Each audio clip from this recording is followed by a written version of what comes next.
तो ऑप्टिक्स में अब हमें चैप्टर स्टार्ट करना है वेव ऑप्टिक्स। ठीक, वेव ऑप्टिक्स एक्चुअल में है क्या?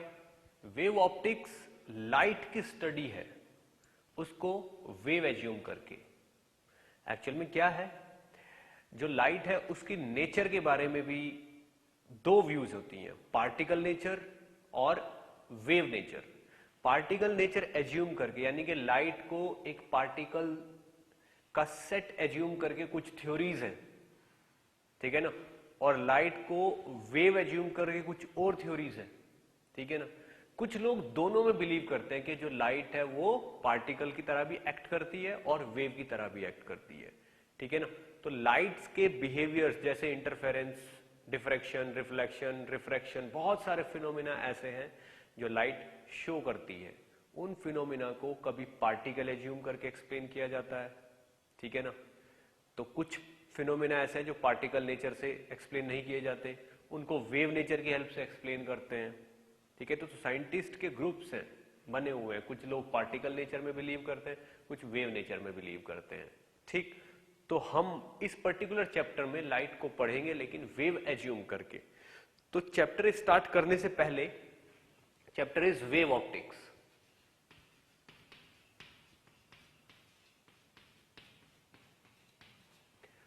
ये हमारा चैप्टर है।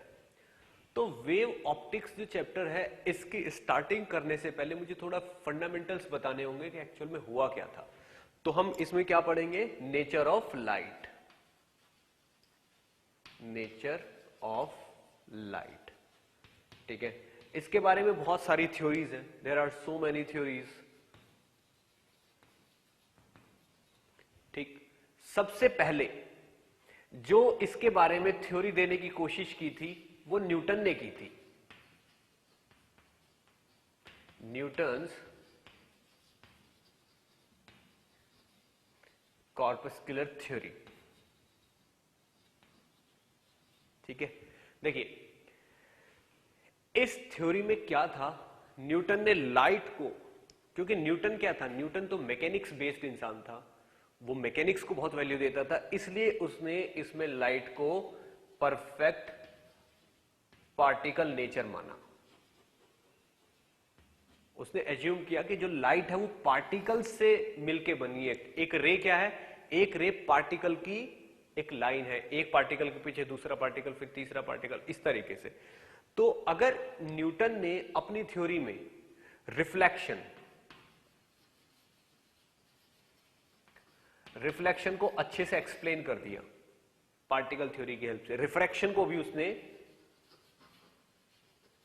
अच्छे से एक्सप्लेन कर दिया, लेकिन इंटरफेरेंस कैसे होता है? क्योंकि किन्हीं किन्हीं जगहों पे लाइट इंटरफेरेंस शो करती है, फ्रिंजेस बनती है, कहीं कहीं पे बहुत ज्यादा लाइट होती है, कहीं पे डार्क लाइट, डार्क रीजन बन जाता है। वो चीजें न्यूटन्स कॉर्पस्कुलर थ्योरी एक्सप्लेन नहीं कर पाई। तो इंटरफेरेंस, डिफ्रैक्शन भी, बहुत सारी चीजें जैसे पोलराइजेशन भी ये एक्सप्लेन नहीं कर पाई। तो ये थ्योरी ऐसी है जो कुछ चीजें एक्सप्लेन नहीं कर पाई, इसलिए ज्यादा नहीं चल पाई, ठीक। इसके बाद न्यूटन्स कॉर्पस्कुलर थ्योरी के बाद नेक्स्ट थ्योरी आती है हाइगेन्स वेव थ्योरी, ठीक है ना। Second is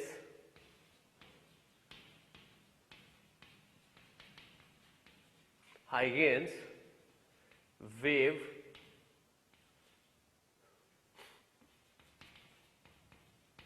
theory, Huygens wave theory. Actual में हाइगेन्स ने लाइट को प्रॉपर वेव माना। इसके अकॉर्डिंग लाइट में क्या है? Wave nature. लाइट को इसने वेव एज्यूम किया, ठीक, और बहुत सारी चीजें एक्सप्लेन कर दी, यानी कि इंटरफेरेंस, डिफ्रैक्शन, ये सब एक्सप्लेन कर दिया इसने। इसने यहां पे रिफ्लेक्शन को भी एक्सप्लेन कर दिया, रिफ्रैक्शन को भी एक्सप्लेन कर दिया, इंटरफेरेंस कैसे होता है इसने ये भी एक्सप्लेन कर दिया, डिफ्रैक्शन को भी एक्सप्लेन कर दिया। यानी कि इस थ्योरी के अकॉर्डिंग हम डिफ्रैक्शन, इंटरफेरेंस बहुत सारी चीजें एक्सप्लेन कर पाते हैं, लेकिन हाइगेंस थ्योरी के बेसिस पे हम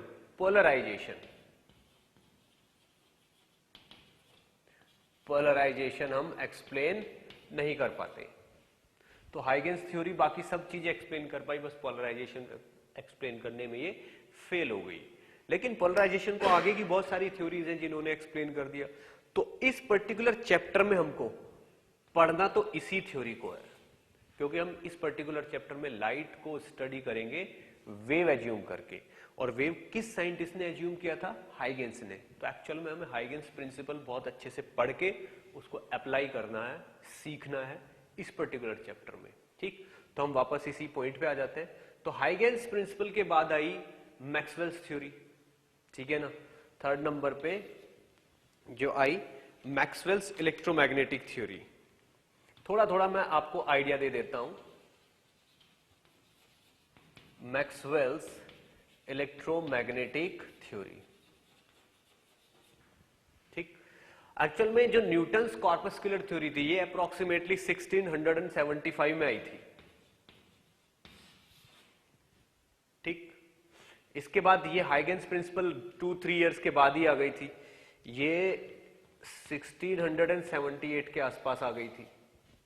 मैक्सवेल्स आइंस्टीन थ्योरी फिर काफी लेट आई, 1873 में। मैक्सवेल्स जो था उसने सारे फैक्ट्स एक्सप्लेन कर दिए थे, पोलराइजेशन को भी एक्सप्लेन कर पाया ये। लेकिन मैक्सवेल्स इलेक्ट्रोमैग्नेटिक थ्योरी भी फेल हो गई एब्जॉर्प्शन और एमिशन एक्सप्लेन करने में। सब कुछ एक्सप्लेन कर दिया इसने, लेकिन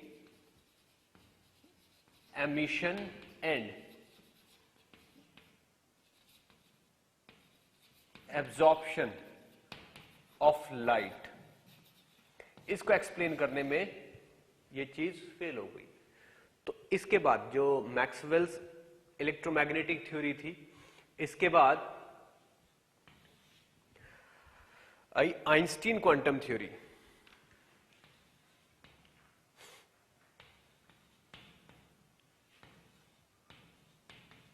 आइंस्टीन क्वांटम थ्योरी ये भी बहुत ज्यादा सक्सेसफुल थ्योरी रही, ठीक है ना। आइंस्टीन ने क्या माना? आइंस्टीन ने लाइट को एक फोटोन यानी कि एनर्जी का पैकेट एज्यूम किया, ठीक है ना, जिसमें पार्टिकल नेचर भी थी और कहीं कहीं पे वो वेव नेचर से भी एसोसिएट हो जाती थी चीज। तो इसने बहुत सारी चीजें, प्लैंक्स क्वांटम थ्योरी यूज की इसने यहां पे यूज की Planck's quantum theory. Planck's quantum theory को यूज करके इसने लाइट से रिलेटेड बहुत सारे फैक्ट्स एक्सप्लेन किए और बहुत सारी चीजें दे दी, ठीक। इसने जो मैक्सवेल्स जिस चीजों को एक्सप्लेन करने में फेल हो गया था, यानी कि इसने समझ लीजिए एमिशन एक्सप्लेन कर दिया कैसे क्या होता है, इसने एब्जॉर्प्शन एक्सप्लेन कर दिया क्या होता है, इसने पोलराइजेशन, डिफ्रैक्शन सब कुछ एक्सप्लेन कर दिया। फोटो इलेक्ट्रिक इफेक्ट इसने एक्सप्लेन कर दिया, जिसकी वजह से इसको नोबेल प्राइज भी मिल गया था। आइंस्टीन को नोबेल प्राइज इसी थ्योरी की वजह से मिला था। तो इसने लाइट से रिलेटेड बहुत सारे फैक्ट्स एक्सप्लेन कर दिए इस थ्योरी ने, लेकिन ये थ्योरी इंटरफेरेंस एक्सप्लेन करने में फेल हो गई। इसकी हेल्प से हम इंटरफेरेंस एक्सप्लेन नहीं कर पाते। क्यों? क्योंकि आइंस्टीन ने लाइट को एक पार्टिकल मान लिया था, एक पैकेट, एक एनर्जी का पैकेट, और पैकेट तो पार्टिकल की तरीके से एक्ट करता है। तो वो चीज में हम इंटरफेरेंस एक्सप्लेन नहीं कर पाए, यहां पे डिफ्रैक्शन एक्सप्लेन नहीं कर पाए, पोलराइजेशन एक्सप्लेन नहीं कर पाए। तो आइंस्टीन क्वांटम थ्योरी भी कुछ फैक्ट्स एक्सप्लेन नहीं कर पाए। क्यों? क्योंकि इसने इसको पार्टिकल नेचर मान लिया, वेव नेचर एज्यूम नहीं किया। अब इन सारी थ्योरीज के बाद फाइनली 5th नंबर पे कंक्लूजन ये निकला कि लाइट के कुछ बिहेवियर या कुछ प्रॉपर्टीज उसको पार्टिकल एज्यूम करके एक्सप्लेन की जाती है और कुछ प्रॉपर्टीज उसको वेव एज्यूम करके एक्सप्लेन की जाती है, और कोई दूसरा रास्ता ही नहीं है, ठीक। इसलिए फाइनली अब इस मॉडर्न एज में साइंटिस्ट, ऑलमोस्ट सभी साइंटिस्ट इस चीज पे एग्री कर गए कि लाइट में जो है, लाइट में ड्यूअल नेचर है, यानी कि वो वेव भी है और वो पार्टिकल भी है, ड्यूअल नेचर है। तो अब जो मॉडर्न टाइम में जितनी भी थ्योरीज हैं वो ड्यूअल नेचर थ्योरी बोली जाती है, जो लाइट को दोनों टाइप के कैरेक्टर एज्यूम करके मानते हैं। हम दोनों टाइप के कैरेक्टर उसमें मानते हैं कि इसमें लाइट वेव का भी कैरेक्टर है, उसमें पार्टिकल का भी कैरेक्टर है। तो अब जो मॉडर्न ड्यूअल नेचर थ्योरी है उसकी हेल्प से लाइट से जितने भी आप लाइट के जितने भी फिनोमिना हैं, जितने भी फैक्ट्स हैं, उन सबको बहुत इजीली एक्सप्लेन किया जा सकता है। तो this is last and final theory. ठीक है, इन चीज को बहुत अच्छे से आप नोट करिएगा। ये टाइप मतलब आपको याद रहना चाहिए। आइंस्टीन क्वांटम थ्योरी आई है अप्रोक्सीमेटली 1905 के आसपास। हाँ ठीक, और ये मॉडर्न टाइम की थ्योरी है। इन सबको विद मतलब एक टाइप से ये फाउंडेशन बनाने के काम आएगा कि हमने एक्चुअल में हम पढ़ क्या रहे हैं। तो इस पर्टिकुलर चैप्टर में हमें क्या पढ़ना है, लाइट पढ़नी है।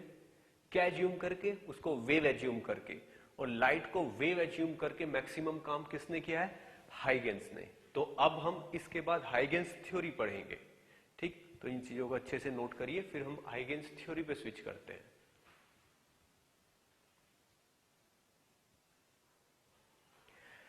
ओके, तो अब इसके बाद हमें हाइगेंस प्रिंसिपल पढ़ना है। ठीक है, देखिए हाइगेंस प्रिंसिपल क्या होगा। ये एक थ्योरी है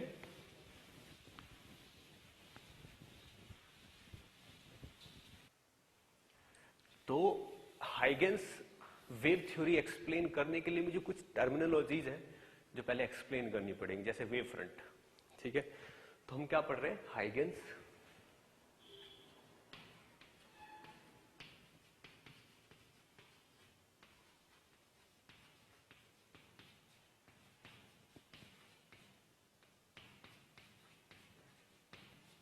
ठीक, हाइगेंस वेव थ्योरी से पहले मुझे पता होना चाहिए कि वेव फ्रंट क्या होता है।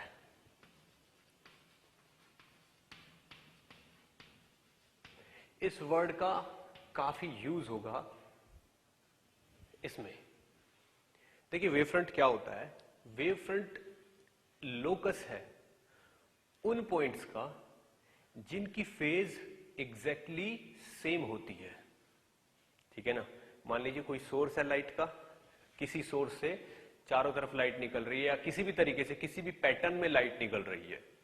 ठीक है, तो उस सोर्स से निकलने वाली लाइट में अगर हम उसको वेव एज्यूम करते हैं तो फेज और पाथ दोनों चीजें एग्जिस्ट करेंगी। ठीक है, तो जो जो पॉइंट सेम फेज में है अगर हम उन पॉइंट्स को मिला दें तो वो वेव फ्रंट बन जाएगा। ठीक है, यानी कि लोकस, ठीक है, उन पॉइंट्स का लोकस जो सेम फेज में एग्जिस्ट करते हैं उसको वेव फ्रंट बोलते हैं। आप चाहे तो लिख सकते हो the locus of all the particles of medium, the locus of all the particles of medium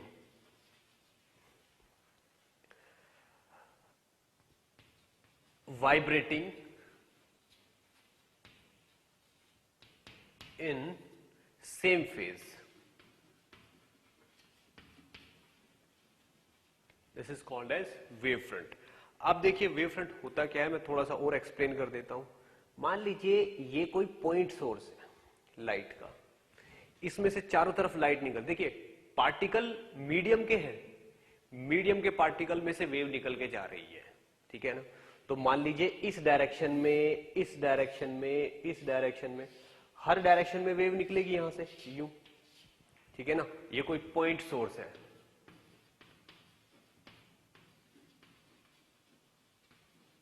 ये कोई पॉइंट सोर्स है। अब मान लीजिए वेव निकल के यहां पे ऐसे ऐसे चल रही है, ये वाली वेव यहां पे ऐसे ऐसे चल रही है, ये वाली वेव यहां पे ऐसे ऐसे चल रही है। तो आप देखिए जो सेम फेज के पॉइंट है, देखो ये पॉइंट, ये वाला पॉइंट, ये वाला पॉइंट, ऐसे सेम फेज के पॉइंट है। अगर मैं इनको मिलाऊंगा ऐसे, तो ये एक सर्कल बन जाएगा। और अगर ये पॉइंट सोर्स है तो चारों तरफ हर डायरेक्शन में वेव्स निकल रही होंगी, इसलिए एक स्फीयर बन जाएगा। तो ये वाली चीज क्या बन जाएगी, एक स्फीयर। इस स्फीयर पे एग्जिस्ट करने वाला हर पॉइंट सेम फेज में होगा। अगर ये वाली देखो, ये वाली पॉइंट भी आप मीट कराओ ये वाले, तो ये वाले एक नेक्स्ट स्फीयर बन जाएंगे, अलग से स्फीयर बन जाएगा ये, ठीक है ना। जितने भी इस पॉइंट यहां पे इस जगह एग्जिस्ट करने वाली वेव होगी, सब की फेज सेम होगी, सब अपने पीक पे होंगी। तो आप देखो, इसका मतलब सेम फेज वाले पॉइंट्स को अगर हम कनेक्ट करते हैं एक दूसरे से, तो एक स्फेरिकल स्ट्रक्चर मिलती है हमको। इसलिए पॉइंट सोर्स, अगर पॉइंट सोर्स है तो पॉइंट सोर्स का wave front will be spherical, ठीक। तो ये एक स्फेरिकल वेव फ्रंट होगा, ठीक है। इसी तरीके से बहुत टाइप के वेव फ्रंट होते हैं। सबसे पहले तो स्फेरिकल वेव फ्रंट ही होता है। स्फेरिकल वेव फ्रंट जो मेन है, सिलेंड्रिकल वेव फ्रंट। तीसरा plane wave front,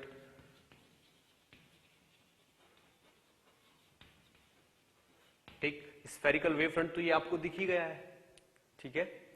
cylindrical wave front भी आप देख सकते हो। मान लीजिए कोई एक सिलेंड्रिकल सोर्स है इस तरीके का, यूं, ठीक है। इस पे खूब सारी लाइटें लगी हुई है, तो इसमें क्या होगा, यहां से निकल इस लाइन से जो वेव निकलेगी वो ऐसे निकलेगी।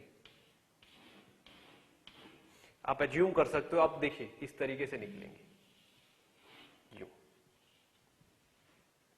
यहां से जो भी सरफेस के परपेंडिकुलर ही निकल रही है, तो ये वेव फ्रंट एक, देखिए इस तरीके से अगर वेव निकलेगी तो सेम फेज के पॉइंट को हम कनेक्ट करेंगे तो सिलेंड्रिकल वेव फ्रंट बन जाएगा ये, ठीक।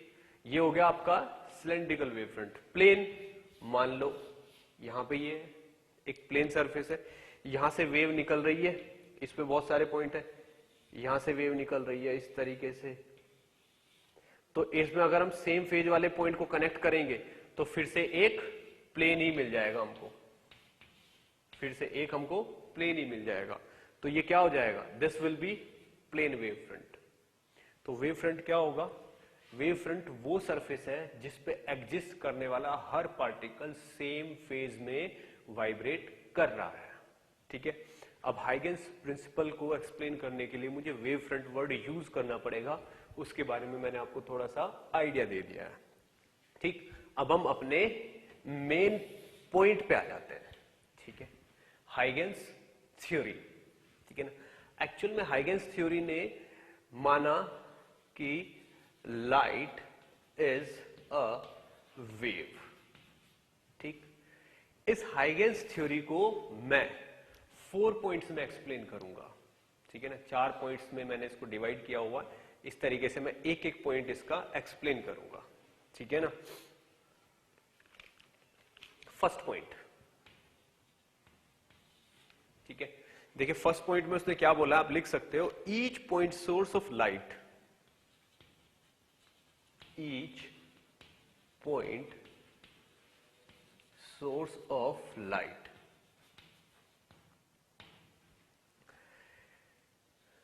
is a center of disturbance, is a center of disturbance from which waves spread in all direction, from which waves spread in all direction,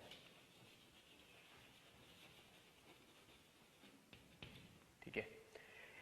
इसने बोला है कि हर पॉइंट स्पेस में जहां पे भी लाइट एग्जिस्ट करती है, वहां का हर पॉइंट एक नए सोर्स की तरीके से एक्ट करता है। मतलब वो सेंटर होता है डिस्टरबेंस का। डिस्टरबेंस मतलब जहां से वेव निकल के चल रही है, इस तरीके से वेव निकल के चल रही है, उसका सेंटर है, ठीक है ना। जहां पे भी वेव फैली हुई है, जिस जगह भी लाइट फैली हुई है, उस एरिया का हर पॉइंट एक सेंटर की तरीके से एक्ट करता है डिस्टरबेंस का, ठीक है।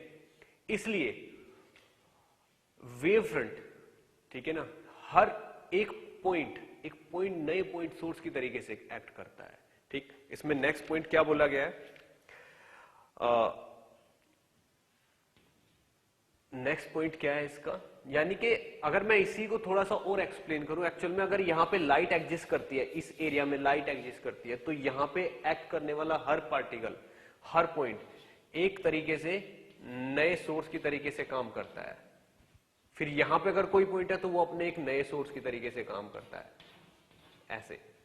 इसलिए लाइट हर जगह दिखाई देती है, हर कोने कोने में फैली हुई दिखाई देती है, क्योंकि लाइट अगर बिल्कुल स्ट्रेट लाइन में चल रही है, ठीक है, तो कुछ ही ऑब्जेक्ट पे गिरेगी, कुछ पे तो गिरेगी नहीं। जबकि लाइट तो अगर इस रूम में हम लाइट जला दें तो लाइट रूम का कोना कोना लाइट से, मतलब लाइट पहुंच जाती है वहां पे। उसका रीजन वही है कि लाइट जहां भी एग्जिस्ट करती है उस जगह पे चारों तरफ फैल जाती है अपने आप। यानी कि लाइट वाले एरिया का हर पॉइंट, हर पार्टिकल एक नए सेंटर ऑफ डिस्टरबेंस यानी कि नए पॉइंट सोर्स की तरीके से काम करता है। ठीक है, अब यहीं पे आप वेव फ्रंट को भी इंट्रोड्यूस कर सकते हो। ठीक है, अब ये जैसे ये पॉइंट है, इसका वेव फ्रंट क्या हो गया, स्फेरिकल, तो यहां से इस तरीके से डिस्टरबेंस जनरेट होता रहेगा।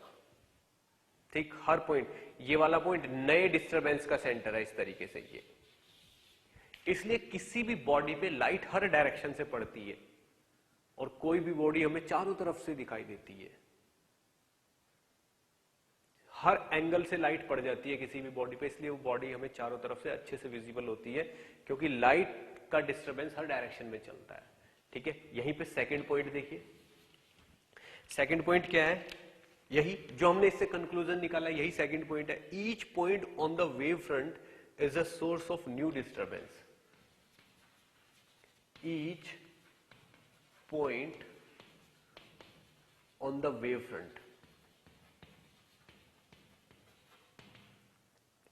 is a source of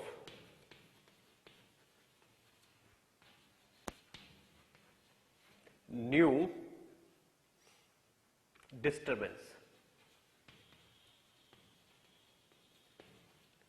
New disturbance and called secondary wavelet. ठीक है, देखिए इसने क्या बोला है, इसने ये बोला है कि जैसे ये वाला पॉइंट हम इस पे कंसंट्रेट कर रहे हैं, ठीक है, तो ये पॉइंट सोर्स है, ये क्या बने इसके, ये इसके वेव फ्रंट्स बने इस तरीके से। तो ये पॉइंट कहता है कि अगर वेव ऐसे चल रही है इस डायरेक्शन में, यूं चल रही है, तो ये वेव फ्रंट्स होंगे। अब इन वेव फ्रंट पे अगर आप कोई भी पॉइंट ले लोगे, ये मान लो ये वाला पॉइंट ले लिया, तो ये नए सोर्स की तरीके से एक्ट करेगा, new disturbance called secondary wavelength. इस पॉइंट को इस तरीके से, यहां से अब नए डिस्टरबेंसेस चालू हो जाएंगे इस तरीके से। ये पॉइंट ले लिया तो यहां पे नए डिस्टरबेंसेस चालू हो जाएंगे इस तरीके से, ठीक है ना। इसको, this is primary wavelet, this is primary wavelet and this is secondary, this is secondary wavelet, इनको secondary wavelets बोलते हैं। ठीक, इसी तरीके से नेक्स्ट वाले वेवलेट, क्योंकि इस पे भी कुछ चीज होगी तो यहां से भी नए वेव फ्रंट चालू हो जाएंगे, ठीक है ना, इस तरीके से। अब आप ये देखो, अगर देखा जाए तो यहां से वेव ऐसे पास हो रही थी, तो इस पॉइंट से, अब इस पॉइंट से भी अब हर डायरेक्शन में वेव पास होगी, फॉरवर्ड और बैकवर्ड दोनों डायरेक्शन में पास होगी, ठीक है। इसलिए लाइट सब जगह फैल जाती है, इक्वल डिस्ट्रीब्यूशन हो जाता है लाइट का जैसे ही हम बल्ब को ऑन करते हैं। ये था सेकंड पॉइंट। ठीक, इसको बहुत अच्छे से नोट करिए, फिर मैं नेक्स्ट पॉइंट पे मूव करता हूं।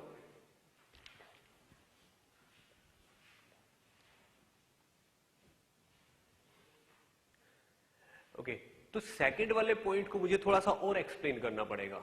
ठीक, सेकंड वाले पॉइंट में क्या बोला गया है कि जैसे कोई पॉइंट है यहां पे, उससे वेव निकल रही है, तो ये इसके वेव फ्रंट्स बना दिए मैंने, दीज आर प्राइमरी वेवलेट्स।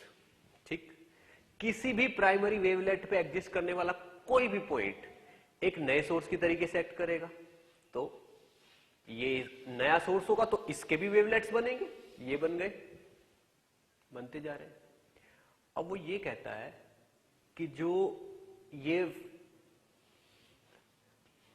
देखिए, अगर किसी भी वेव फ्रंट के परपेंडिकुलर हम एक लाइन ड्रॉ करें तो this is direction of light propagation.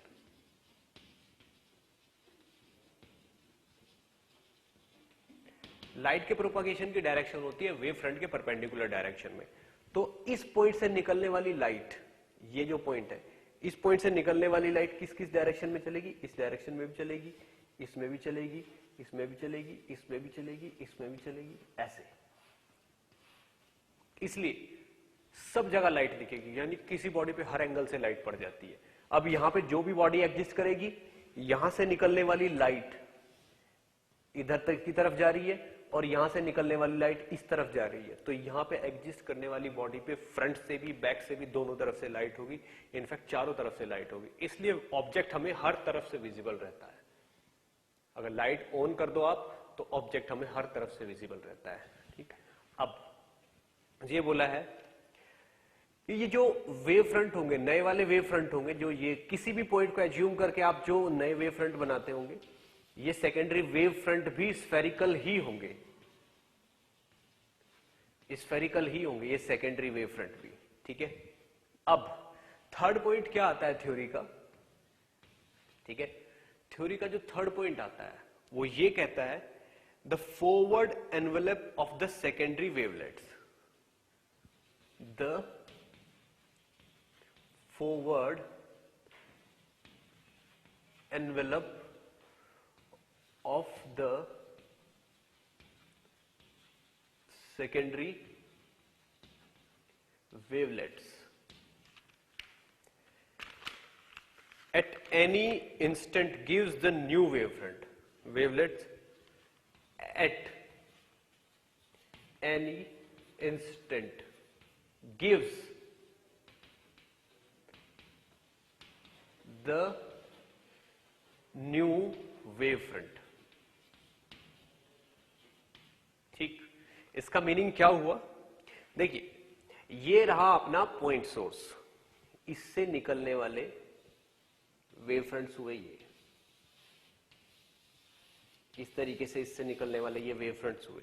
इसमें मैंने कोई भी वेव फ्रंट चूज कर लिया, मान लीजिए ये वाला चूज कर लिया, इसके कोई भी मैंने 2 पॉइंट ले लिए, उनके वेवलेट्स बनाए। ये तो प्राइमरी वेवलेट्स है, इस पॉइंट से निकलने वाली वेव फ्रंट्स होंगे ये वाले। ठीक, ये दूसरा पॉइंट है, इससे निकलने वाले वेव फ्रंट्स होंगे ये वाले, ऐसे करके। ठीक है, अब ये कहता है the forward envelope of the secondary wavelets, ये येलो वाले या ये वाले सेकेंडरी वेवलेट्स हैं, अगर इनको एक एनवेलप में बंद किया जाए, यानी कि जैसे ये वाला और ये वाला है, ये सेम फेज के हैं दोनों वेवलेट। देखिए, यहां से निकलने वाली वेव और यहां से निकलने वाली वेव सेम फेज में आएगी कहीं ना कहीं पे। उन पॉइंट्स का अगर मैं एक नया एनवेलप बना दूं, ये नया एनवेलप बना दूं, तो this new envelope will be the new wave front. देखो, एक वेव फ्रंट तो ये रहा, एक वेव फ्रंट ये रहा, एक ये रहा, इससे नेक्स्ट वाला वेव फ्रंट ये होगा, और नेक्स्ट वाला वेव फ्रंट एक्चुअल में सेकेंडरी वेवलेट का फॉरवर्ड एनवेलप होगा। ठीक, ये सेकेंडरी वेवलेट और ये प्राइमरी वेवलेट्स, यानी कि सेकेंडरी वेवलेट्स का forward envelope will be a new kind of primary wavelet. ठीक, ये इसका थर्ड पॉइंट है। ठीक, इसको बहुत अच्छे से नोट करिए आप। ठीक है, फिर हम इसके नेक्स्ट वाले पॉइंट को एक्सप्लेन करेंगे।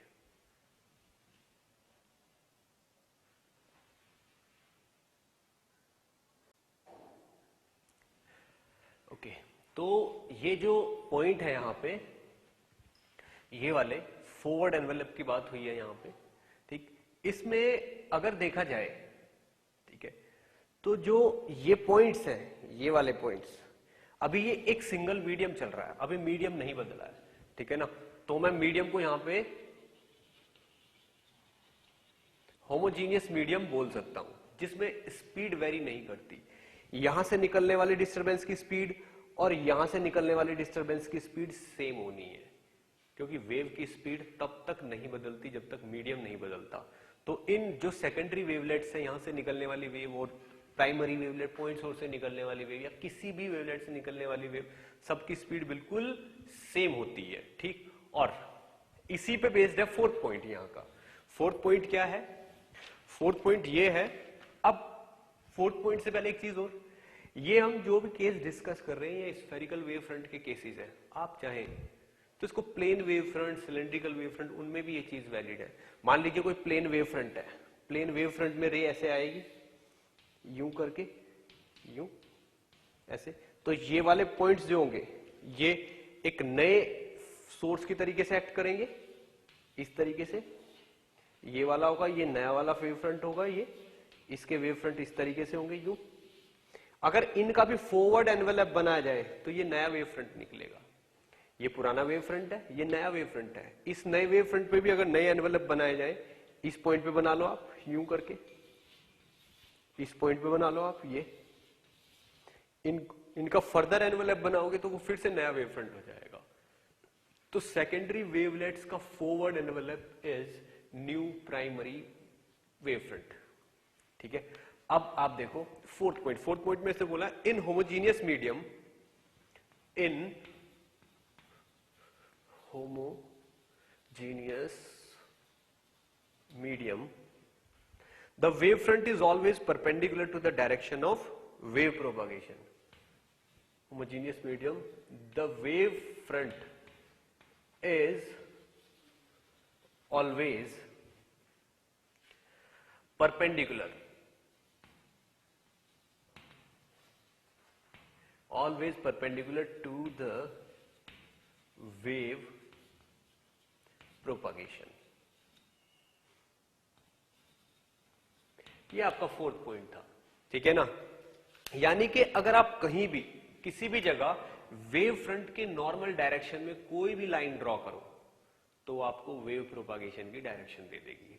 क्लियर? ये था फोर्थ पॉइंट, ठीक। यहीं पे हाइगेंस थ्योरी के जो पॉइंट्स हैं वो खत्म हो जाते हैं। अब इसके एप्लीकेशन से स्टार्ट होते हैं, तो इनको बहुत अच्छे से नोट करिए, फिर हम इसके एप्लीकेशन देखेंगे।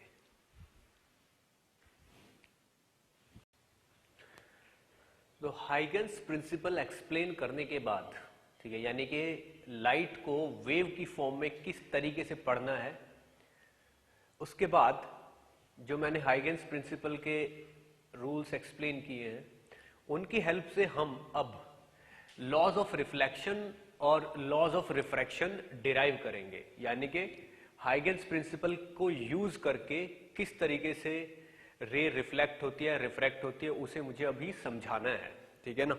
तो derivation of laws of reflection. Reflection पहले रिफ्लेक्शन डिराइव करते हैं, फिर रिफ्रैक्शन डिराइव करेंगे, ठीक है। देखिए हाइगेंस प्रिंसिपल एक्चुअल में क्या है। हाइगेंस प्रिंसिपल के कुछ पॉइंट्स हैं, जैसे कोई भी सोर्स, ठीक है ना, जब लाइट प्रोड्यूस करता है या किसी भी सोर्स से लाइट निकलती है तो एक पर्टिकुलर वेव फ्रंट बनता है। अगर पॉइंट सोर्स से लाइट निकलती है तो स्फेरिकल वेव फ्रंट बनता है, किसी प्लेन सोर्स से लाइट निकलती है तो प्लेन वेव फ्रंट बनता है, ठीक है ना। सिलेंड्रिकल सोर्स से लाइट निकलती है तो सिलेंड्रिकल वेव फ्रंट बनता है। वेव फ्रंट में एक्सप्लेन कर चुका हूं किस तरीके से। तो उस वेव फ्रंट पे एग्जिस्ट करने वाला हर पॉइंट एक नए सोर्स की तरीके से काम करता है, ठीक है ना, नए सोर्स की तरीके से काम करता है। और उस नए किसी भी वेव फ्रंट पे अगर मैं कोई पॉइंट लेता हूं और उससे नए डिस्टरबेंस ड्रॉ कर देता हूं तो उन नए डिस्टरबेंस का फॉरवर्ड एनवेलप आपको नेक्स्ट वाला वेव फ्रंट दे देता है, ठीक है ना। और वेव फ्रंट के परपेंडिकुलर डायरेक्शन में लाइट ट्रेवल करती है, ठीक। ये कुछ फैक्ट्स हैं, इनको कंबाइंड करके हमें डेरिवेशन करना है लॉज ऑफ रिफ्लेक्शन और लॉज ऑफ रिफ्रैक्शन का, ठीक है।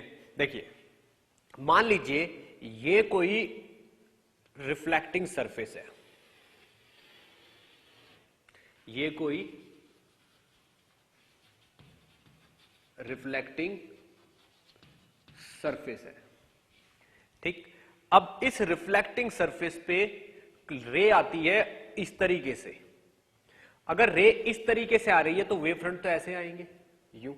तो अगर मैं यहां पे शो करूं कि एक रे यहां पे इस तरीके से आ रही है यूं, इसी के साथ साथ बहुत सारी रे इसी के पैरेलल पैरेलल आ रही है।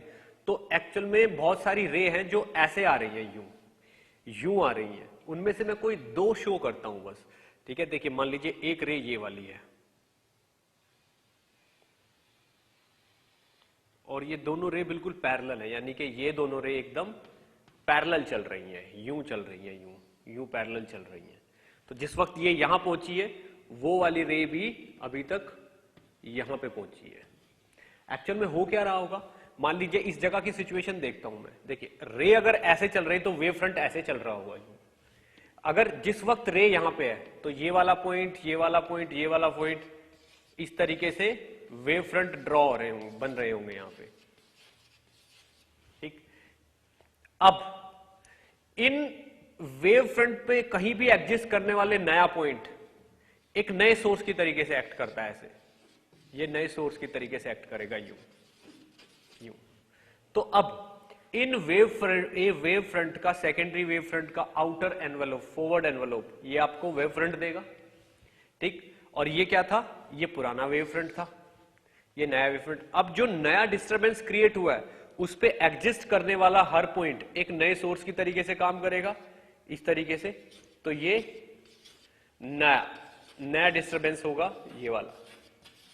अब इसका फॉरवर्ड एनवेलप आपको फिर से नया वेव फ्रंट दे देगा। तो ये वाला वेव फ्रंट, फिर ये वाला वेव फ्रंट, फिर ये वाला वेव फ्रंट, इस तरीके से वेव फ्रंट यूं चलता रहेगा।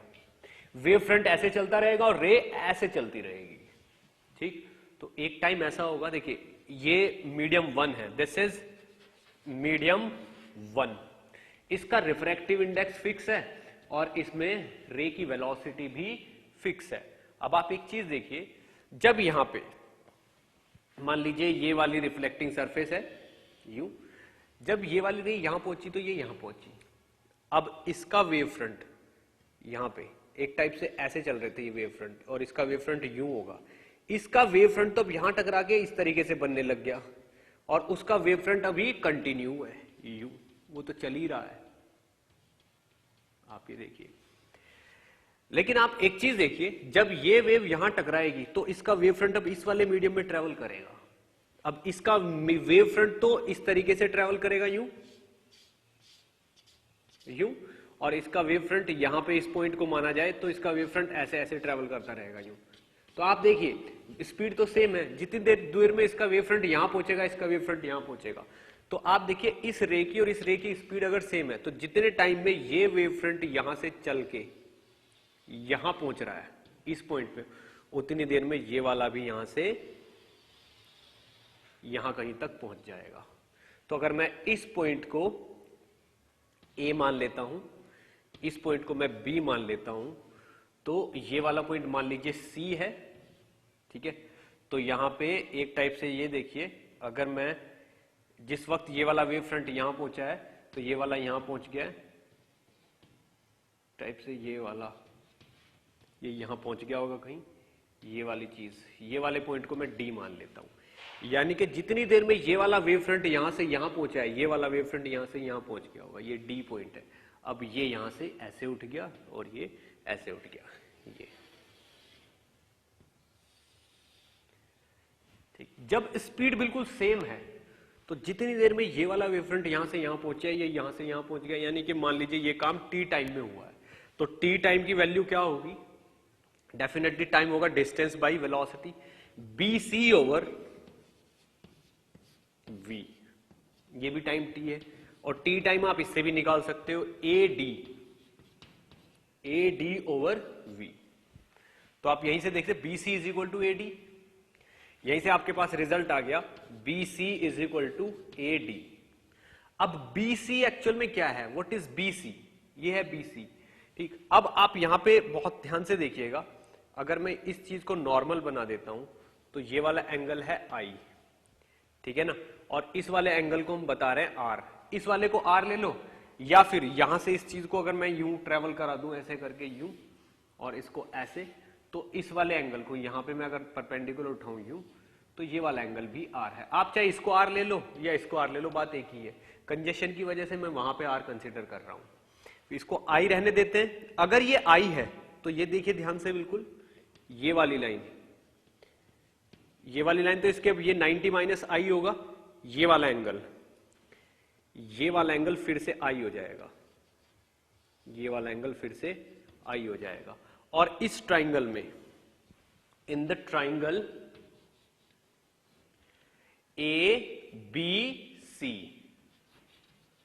ट्राइंगल ए बी सी में आप देखिए बीसी की वैल्यू क्या होगी, what is BC? BC is A C sine i, BC is equal to A C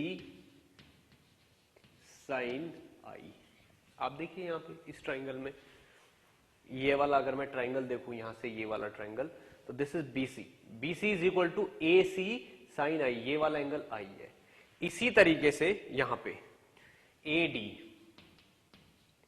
AD देखिए, एडी क्या होगा, ए सी साइन, अगर ये वाला एंगल आर है तो ये 90 माइनस आर होगा, ये वाला एंगल, ये वाला एंगल आपको फिर से आर मिल जाएगा, ये वाला एंगल आपको आर में। अब ये वाला एंगल आर है, ये एसी है, तो एडी क्या होगा, एसी साइन आर, क्योंकि एंगल के सामने वाली साइड क्या होती है, साइन, तो ये जो जाएगी एसी साइन आर। तो आप खुद ही देखिए इस इक्वेशन से, यहां से हमको मिल रखा है BC is equal to AD, यानी कि AC sine I is equal to AC sine R। ठीक है, यहां पे AC से AC cancel, sine I is equal to sine R, यानी कि I is equal to R। ये क्या रूल है? This is law of reflection. क्योंकि ये वाला एंगल R है तो ये वाला एंगल भी तो R होगा, ये वाला, यहां से ये परपेंडिकुलर है ना, ये वाली चीज अगर परपेंडिकुलर है तो ये वाला एंगल को मैंने R मान लिया, ये वाले एंगल को मैंने R मान लिया, ये वाला R ले लो या फिर ये वाले R के लिए कैलकुलेशन कर लो, बात एक ही है। तो I is equal to R, ये लॉ ऑफ रिफ्लेक्शन प्रूव हो गया, किसकी हेल्प से? हाइगेन्स प्रिंसिपल की हेल्प से। इसको बहुत अच्छे से नोट करिए, फिर हम लॉ ऑफ रिफ्रैक्शन प्रूव करेंगे।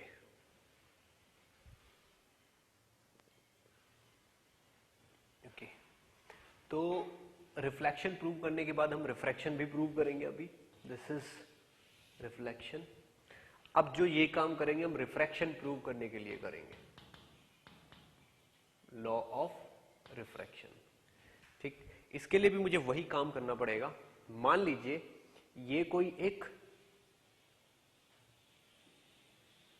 इंटरफेस है, this is μ1 and this is μ2, ये मीडियम 1 है, ये मीडियम 2 है।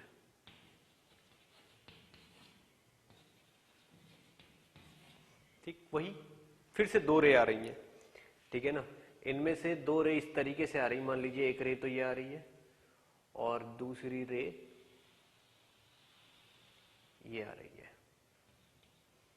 इस तरीके से। अभी ये वाली रे केवल यहीं तक पहुंची है, ये रे यहां पहुंची है तो ये वाली रे यहां पहुंचेगी। अब इस मीडियम में वेलोसिटी v1 है और इस मीडियम में वेलोसिटी v2 है, ये मुझे पता है वेलोसिटी डिफरेंट है। इसका मतलब यह है कि यहां पे वेव फ्रंट बहुत तेजी से चलेगा और यहां पे वेव फ्रंट बहुत धीरे चलेगा। क्लियर? अब आप खुद ही देख सकते हो यहां पे जाके, अगर मैं ये देखूं कि ये रे कितने एंगल पे निकल के आई है, तो मैं यहां पे दो नॉर्मल ड्रॉ कर लेता हूं इस तरीके से। ये वाली रे ने कितना एंगल बनाया है? आई, तो ये वाला एंगल भी कितना होगा? आई। ठीक है ना, इस वाले पॉइंट को हम ए मान लेते हैं, इसको बी मान लेते हैं, इसको सी मान लेते हैं। तो यहां पे क्या होगा, यहां पे वेव फ्रंट बड़ी तेजी से चलते हुए आ रहे थे, यहां पे आते ही वेव फ्रंट स्लो हो जाएगा, लेकिन ये वाला वेव फ्रंट उतनी तेज चलता रहेगा। ठीक है ना, मान लीजिए यहां पे इस μ2 is greater than μ1, μ2 is greater than μ1, ठीक है ना, तो इसमें स्पीड कम हो जाएगी, that means v2 will be smaller than v1 यहां पे।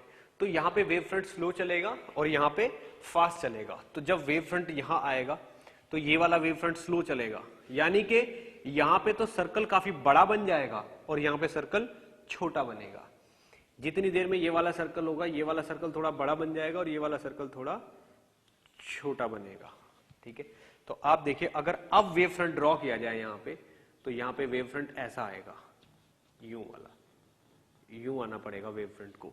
तो आप देखिए परपेंडिकुलर तो यहां पे जाके बनेगा, तो यानी कि ये वाली वेव थोड़ी सी ऐसे यूं तिरछी हो जाएगी, यूं चली जाएगी।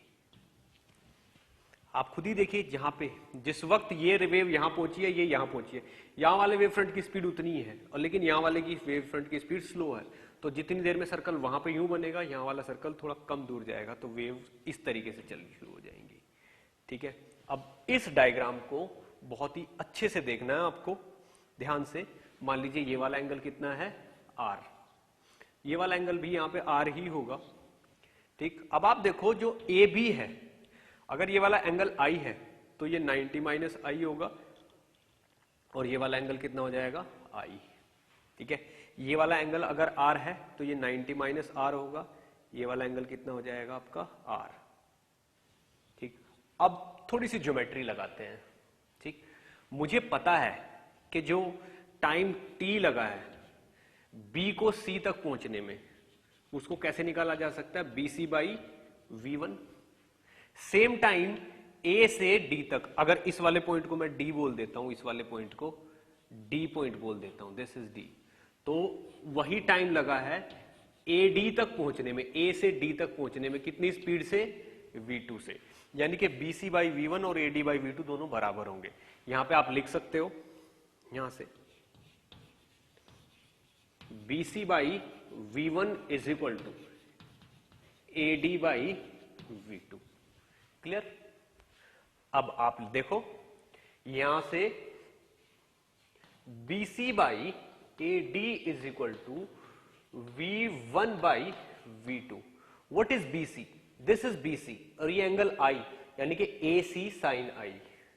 यहीं पे देखिए, यहीं पे देखिए, what is B C, B C is equal to A C sine I, and A D is equal to, A D is equal to, A D क्या है, ये वाली distance, A C sine R, this is A C sine R. ये वाली value उठा के यहां पे रख दीजिए, सीधे सीधे B C by A D करेंगे तो B C by A D, A C से ए सी कट जाएगा, यानी कि sine i by sine r is equal to V one by V two, and v is directly proportional to 1 by mu, यानी कि sine of i by sine of r is equal to mu two by mu one. ठीक, ये क्या है, what is this, sine i by sine r, sine i by sine r is equal to, ऊपर i है तो दूसरा वाला medium सामने आएगा, दिस इज स्नेल्स लॉ। किसके लिए है ये, this formula is for refraction. ये जो भी चल रहा है किसके लिए चल रहा है, रिफ्रैक्शन के लिए। ये देखिए हमने फॉर्मूला डिराइव कर दिया, तो हाइगेंस प्रिंसिपल यूज करके लॉ ऑफ रिफ्रैक्शन इस तरीके से डिराइव किया जाता है। इसे बहुत अच्छे से नोट करिए, ठीक है ना। फिर हम नेक्स्ट टॉपिक पे स्विच करते हैं।